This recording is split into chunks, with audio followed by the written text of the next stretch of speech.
Hello friends नमस्कार friends plus two पास पिला मानक पई 2523 गोटी पोस्ट पई एक बहुत बड़ नियुक्ति रहुची। जो माने भी प्लस टू पास करथिबे सेमानक पई ए वीडियोटी बहुत इंपोर्टेंट रहिबो। पिला माने भी कमेंट करथिले सर प्लस टू पास करिछु एवं किसी टेक्निकल क्वालिफिकेशन भी नाही तो प्लस टू पास पिला पई किछि वैकेंसी रो अपडेट आनंतु। तो पिला माने आज रे वीडियो रे म आपनकु प्लस टू पास पिला मानक पई आसीथिबा डिफरेंट डिपार्टमेंट रू बा डिफरेंट कैटेगरी एवं पोस्ट अनुसार टोटाल ए 2523 गोटी पोस्ट रोचे। तो जो मैंने भी आवेदन करने इंटरेस्ट रखुंट ये भिडियो को शेष पर्यटन देखने मुझे भिडियो रे पाखापाखि 6 ରୁ 7टी प्लस टू पास जॉब रो इनफॉरमेशन प्रोवाइड करी। पिला माने जदि आपण माने प्रथम थर पई आम चैनल रे विजिट करुथिबे तेबे चैनल टी को सब्सक्राइब करि नेबे एवं वीडियो को भी गोटिए लाइक करि नेबे। फ्रेंड्स देखंतु यह हूँ प्रथम जॉब नोटिफिकेशन जहाँकि स्टाफ सिलेक्शन कमिशन तरफ ए वैकेंसी टी रिलीज होईची। टोटाल ए 261 पोस्ट होची। स्टेनोग्राफर पोस्ट में वैकेंसी रहिबो। प्लस टू पास रहिबो। एथे एज लिमिट कोन रहउची, एग्जाम सेंटर कोनटी रहिबो, सिलेक्शन प्रोसेस कोन रहिबो, डॉक्यूमेंट कोन रहउची, समस्त इन्फॉर्मेशन एवं अप्लाई प्रोसेस में आपनको वीडियो शेष रे कहिबी। प्रथमे मैं आपनको केवल शॉर्ट इन्फॉर्मेशन प्रोवाइड करिबी। डिपार्टमेंट नेम कोन रहउची, पोस्टिंग केउठी रहिबो एवं पोस्ट नेम कोन रहउची। एते गले 1 नंबर। नेक्स्ट होची 2 नंबर पोस्ट। पिला माने जेउ माने भी आवेदन करिया पई चाहउछंती, जेउ पोस्ट भी आवेदन करिया पई चाहउछंती, वीडियो को शेष पर्यंत देखि नेबे। मु वीडियो शेष रे मैं आपनको यार नोटिफिकेशन पीडीएफ अप्लाई प्रोसेस सब इन्फॉर्मेशन जणाइबी। ए होची 2 नंबर जॉब जहा कि समग्र शिक्षा अभियान तरफ आसी अछि। टोटाल एथिरे 30 टी पोस्ट होची। निज गां स्कूल अंडर रे पोस्टिंग रहिबो। स्कूल लेवल जॉब रहिबो। एथिरे कोनसी प्रकार टीचिंग रो नॉलेज आवश्यक नहीं। केवल प्लस टू पास करथिले आपण माने एथिरे सीआरसी कोऑर्डिनेटर पोस्ट आवेदन करि परिबे। देखंतु 2 नंबर गला। नेक्स्ट होची 3 नंबर। फ्रेंड्स यह होची डीपीएमयू गवर्नमेंट ऑफ ओडिशा तरफ नोटिफिकेशन रिलीज होईची। District planning and monitoring unit बा डीपीएमयू गवर्नमेंट ऑफ ओडिशा तरफ नोटिफिकेशन रिलीज होईची। पाखापाखि 300 पोस्ट रहउची। ऑल डिस्ट्रिक्ट पई पोस्ट होची। जिल्ला वाइज पोस्टिंग रहिबो। निज जिल्ला एवं निज पंचायत अंडर पोस्टिंग रहिबो। देखंतु पोस्ट नेम कोन रहउची, एन्यूमरेटर बा आपनकर गोटे टाइप रो सर्वे ऑफिसर पोस्ट पई वैकेंसी रहउची। एथिरे सैलरी एथिरे 26000 प्लस आपनको पर मंथ मिली परिबो।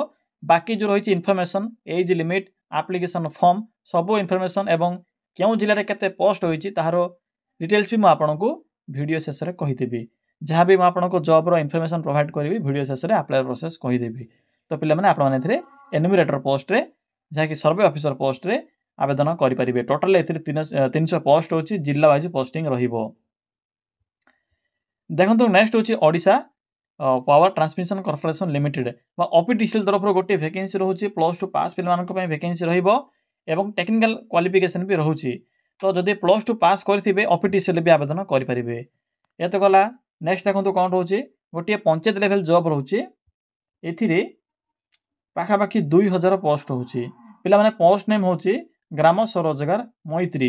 आपण माने एथिरे 2000 मैत्री पोस्ट रे आवेदन करि परिबे।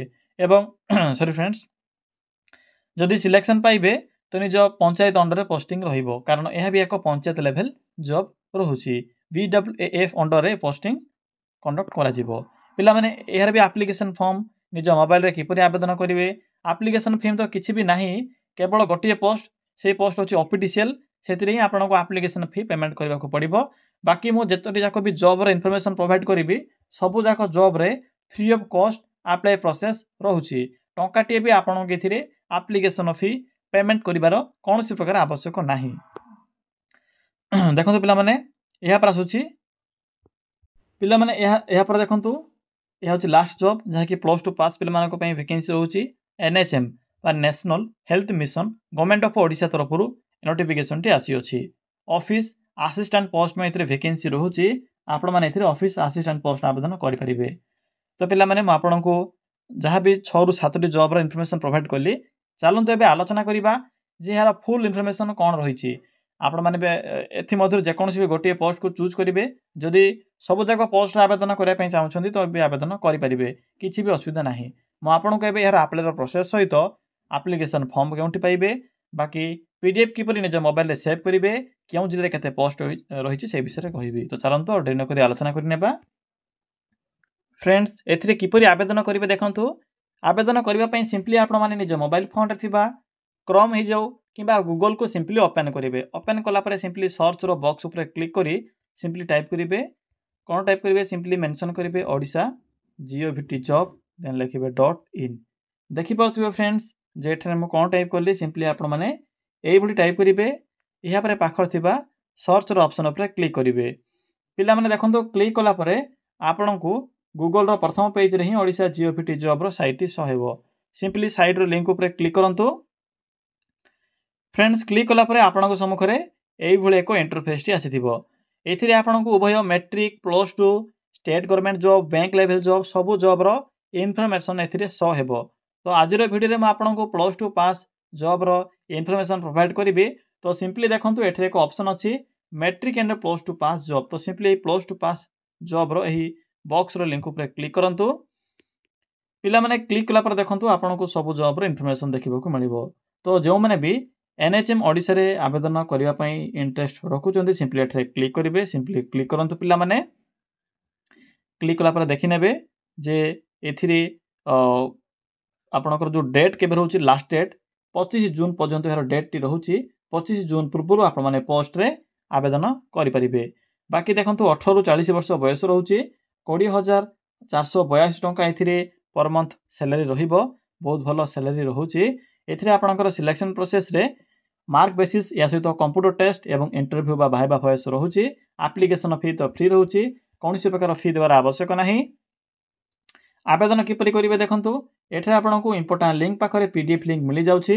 सिंपली एठरे क्लिक करी आपण माने जॉब रो इन्फॉर्मेशन कलेक्ट करिबा सहित एप्लीकेशन फॉर्म भी प्रिंट काडी फिलअप करिवे। फिलअप कला परे डॉक्यूमेंट अटैच करी एठरे जो पोस्टल एड्रेस अछि सिंपली पोस्टल एड्रेस रे फॉर्म टिकु पठाइबे। पिला माने एतो गला एनएचएम रे आवेदन करिबा प्रोसेस। नेक्स्ट होछि एसएस स्टेनोग्राफर। जे माने भी स्टेनोग्राफर आवेदन करा पय चाहउछंती स्टेनो रो जदी नॉलेज अछि तो सिंपली 261 स्टेनोग्राफर पोस्ट रे आवेदन करि परिबे। यहा पर आसिला ऑफिशियल जे माने भी ओडिशा विद्युत ऑफिस रे एगो सरकारी चाकरी पाया पय चाहउछंती बा ऑफिशियल अंडर रे पोस्टिंग पाया पय चाहउछंती एथि जूनियर मेंटेनेंस सहित एथि आपनकर ऑपरेटर ट्रेनी पोस्ट में वैकेंसी रहउची। तो जे माने भी आवेदन करिया पय चाहउछंती एठरे क्लिक करी आवेदन करि परिबे। यहा पर सर्वे ऑफिसर जहा कि डिस्ट्रिक्ट वाइज वैकेंसी रहउची एनुमरेटर पोस्ट पय। तो जे माने भी इंटरेस्ट रखुचंती निज जिला और निज पंचायत रे एक सरकारी चाकरी पाया पय तो सिंपली एठरे क्लिक करि चेक करि परिबे। एबे सिंपली पिला माने बैक आसंतु। पिला माने देखंतु बैक आसिला परे आपनको मेन पेज रे सेक्शन रही पंचायत मैत्री पोस्ट रो नोटिफिकेशन टी देखिबा को मिलिबो। तो पिला माने देखंतु सिंपली एठरे क्लिक करिवे।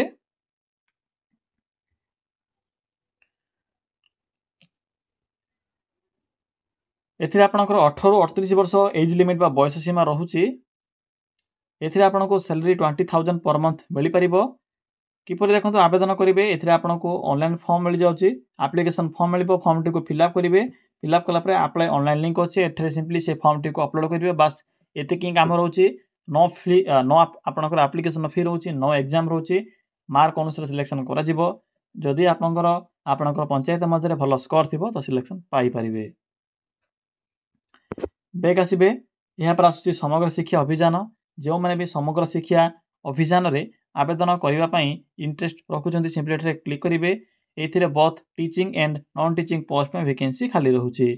एथिरे भी आपनकर डेट रहउची 25/6/2025 25/6/2025 पूर्व एथिरे आवेदन करि परिवे।